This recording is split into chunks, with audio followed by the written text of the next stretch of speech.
Hello everybody and welcome back to Cute Claws with Kelly. I am going to be doing a mani on my daughter here where we're going to be encapsulating some holographic sequins. She picked out some butterflies and we're going to do an ombre nail as well. I have two colors that I'm using from Rossi today. I believe they are Love Affair, which is the purple one, and then Paradise, which is the blue color. She picked this mani out.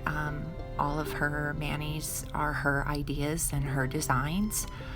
Sometimes I offer her a little bit of guidance and suggestion, but for the most part, this is all her. So getting right into it here, I already prepped her nails off camera and I was just putting on the Rossi primer that I always do. And then since her nails are a little bit longer, I'm going to go ahead and, build up the nail and the apex just to get the right strength and shape going. So I did have to put a little bit of a tip on her thumbs because she had a couple of broken corners. So you guys have seen me work with tips in a previous video, so I didn't want to waste time showing that. But here with the first coat of the dip on the very bottom of the nail, you can see that I'm going about halfway up the nail. And I'm not going to show you every single nail dipping. I think I show you two and then I move on to the next coat of dip. So again, going up about half the nail here on the first dip, and then now I've gone ahead and done all the fingers with the halfway up the nail and dusted them off, and then now I'm going about 3/4 of the way up the nail. And then dipping that. So I do a round of that on each nail and then dust it off. And then finally here you're seeing that the third and final layer of the clear is going all the way up to the cuticle. And then I'm dipping in the clear powder again. So again, didn't want to bore you with that too much, so I just moved through it pretty quickly. But so at this point we've got 3 layers of the clear dip on her nails to again build it up, make it strong, and have the right curvature of the apex. So after this, we're going to get right into the application with the blue and purple colors. So I will let you guys watch and I will pop back in a little bit later.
So here I'm about to get into the ombre that I'm going to do on her middle finger here.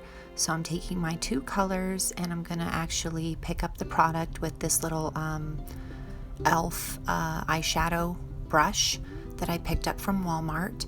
And then when I tap, I'm using the tap or the tap over method. And so when I do that, I'm going to pick up some product on the brush and then I'm going to hold it in my hand in such a way that I can just kind of tap it with my pointer finger until that powder kind of drops down from the brush onto the nail. So I'm not touching the nail with the brush, and I'm doing it over the cap of the dip powder just to kind of catch some of the remnants that fall from the brush. But then you saw there when I'm tapping off her nail, I'm doing that just over the paper towel so that I'm not like, you know, mixing the two colors together. I'm really trying not to do that. So if I do notice that, you know, some purple gets in the blue lid or some blue gets in the purple lid, I'm kind of dumping that out. It's just a little product, so I don't mind wasting it or throwing it out, you know. I guess I don't really see it as waste too much. It's just part of the ombre method here. And so I do go over, I think this particular nail, I did like 4 coats of the base on there, and I'm keeping them coats very, very thin. You can see that I took just a very tiny bit of base and I'm really like spreading it. Spreading the product very thinly across her nail, and I had to do that many of the ombre nail just so that I could achieve the right look. And then the other thing that you're noticing me do is every time I do a coat of the ombre, I'm switching which color I start with. So the first time I did it, I started with the blue first and then the purple close to the cuticle. And then that time there, I did the purple first with the blue second on the free edge. And that's supposed to help give you a better blending between the two colors that you're going for. So I'm not super experienced with ombre. I've only done it one other time this way with the 4th of July mani that I did back in July. I think I used a red and a blue glitter for that ombre. And really, I mean, the thing with ombre doing it this way is you can just kind of add layers to it until you achieve the look that you are hoping for. So again, didn't necessarily intend to do that many layers on the ombre nail, but I just felt like I needed, you know, to keep doing it until I could get it looking right. And I think what we ended up with was beautiful, and it was not overly thick or bulky, again, because I was going in with such thin layers of the base. So I'm just going to let you guys finish up the dip application here. I'm doing, you know, 2 dips of the color, and then I'm going to cap everything in clear like I normally do, so I'll pop back in a little while.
Alrighty, so now I've got all of her nails dipped in the clear coat, which is capping the color.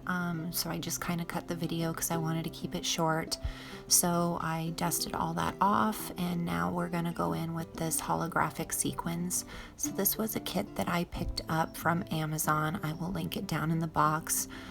It is the same sequins kit that I did on the yellow mani that I have on my fingers. I just used one of the other sequins that came with it. It was more like a diamond looking star that I used for me.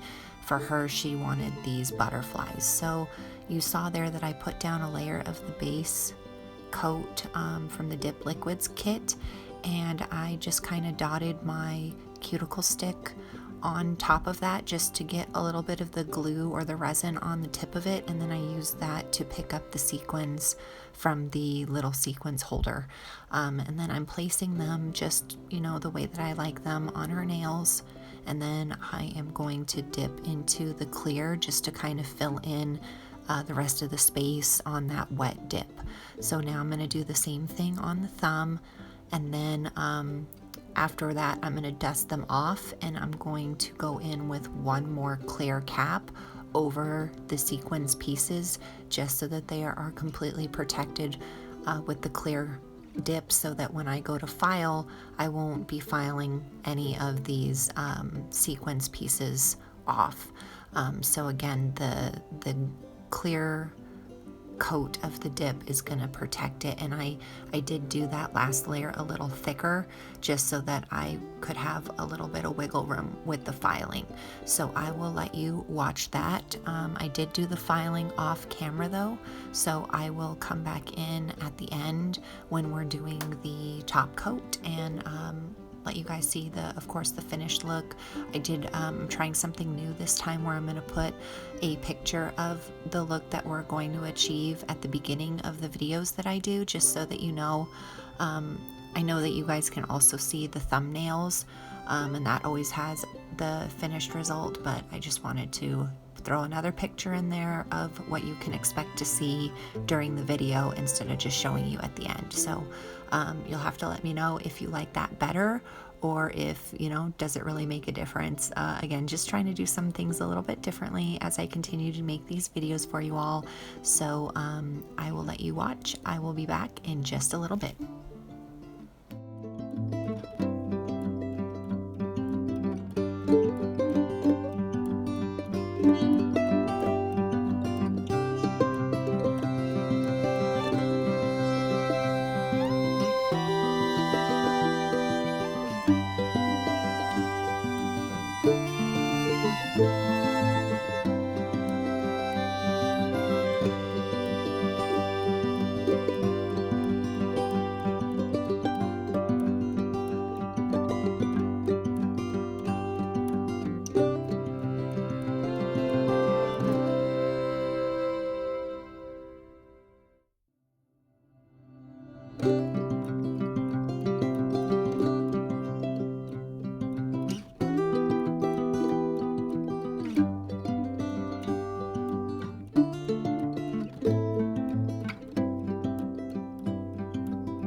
Right, so I've got her all filed up, and that you can see I'm showing you, the way that her nails look.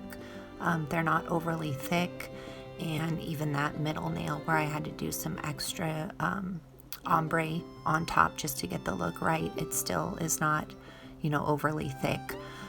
So I did, you saw me go in with the activator, and I really was trying to saturate the nails with that activator really, really well, because we have a lot of layers of dip, to include all of those clear layers that I was using to build up her apex and strengthen her nail.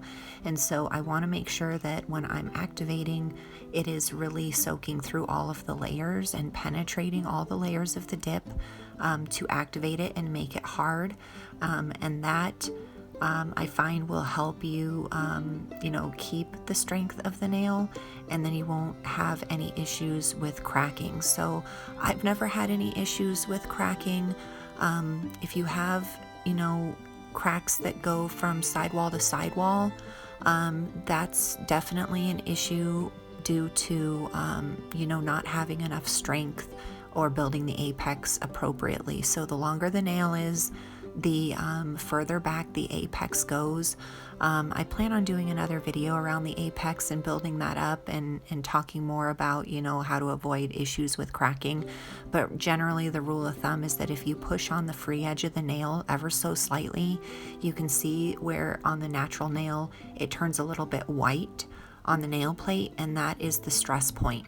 So again, as the nail is longer, you want to be putting the apex, building that back closer to the cuticle, so that you have the right amount of product at the right stress point of the nail.